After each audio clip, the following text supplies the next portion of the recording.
Assalamualaikum warahmatullahi wabarakatuh. Perkenalkan, nama saya Wanda Sapitri, mahasiswa keperawatan semester 2 dengan NIM 2501011057. Ingin memenuhi tugas mata kuliah kewarganegaraan, hak dan kewajiban warga negara di era digital. Di video kali ini kita bakal bahas tentang hak dan kewajiban warga negara di era digital. Kita semua punya kebebasan di internet, tapi juga ada tanggung jawab yang harus dijalankan supaya nggak merugikan diri sendiri dan orang lain. Apa itu hak dan kewajiban di era digital, dan bagaimana penerapannya di kehidupan sehari-hari, dan apa saja resiko jika hak dijalankan tanpa kewajiban. Nah, sekarang kita hidup di dunia digital. Kita bebas posting, share info, dan ngobrol di media sosial. Tapi pertanyaannya, apakah semua orang menggunakan kebebasan itu dengan benar, atau ada yang malah menyebarkan hoaks atau menyerang orang lain? Dasar teori dan Undang-Undang Dasar tahun 1945. Pasal 28E ayat 3 yaitu kebebasan berpendapat, dan pasal 28F yaitu hak dapat informasi, dan pasal 28J yaitu kewajiban menghormati hak orang lain. Kalau kita lihat Undang-Undang Dasar tahun 1945, hak kita dijamin. Contohnya pasal 28E, kita boleh bebas berpendapat. Pasal 28F, kita boleh akses informasi. Tapi pasal 28J ingatin kita kebebasan itu nggak boleh ngerugiin orang lain.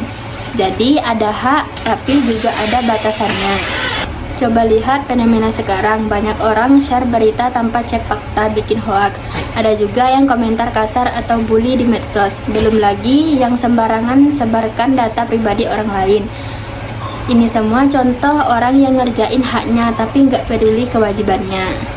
Menurut saya, masalahnya bukan cuma kurang aturan, tapi juga kurangnya kesadaran. Banyak orang nganggap media sosial itu ruang bebas tanpa batas, padahal hukum dan etika tetap berlaku. Nah, inilah kenapa literasi digital itu penting banget.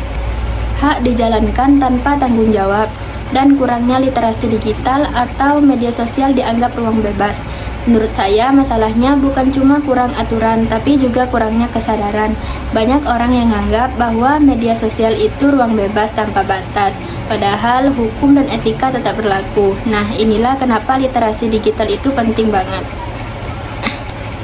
Intinya, hak kita di dunia digital itu nggak berarti bebas seenaknya.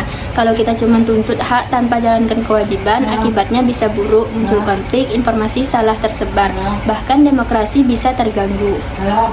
Solusinya gampang, tapi butuh kesadaran. Kita harus paham literasi digital, ngerti aturan kayak UU ITE, dan sadar kalau setiap post atau komen punya dampak. Mahasiswa juga bisa jadi agen perubahan, misal kasih edukasi ke teman atau masyarakat, bikin konten positif di medsos. Jadi kesimpulannya, hak dan kewajiban itu harus seimbang. Kebebasan di era digital itu hak kita, tapi tanggung jawabnya jangan diabaikan. Gunakan internet dan medsos dengan bijak, supaya nggak merugikan diri sendiri dan orang lain.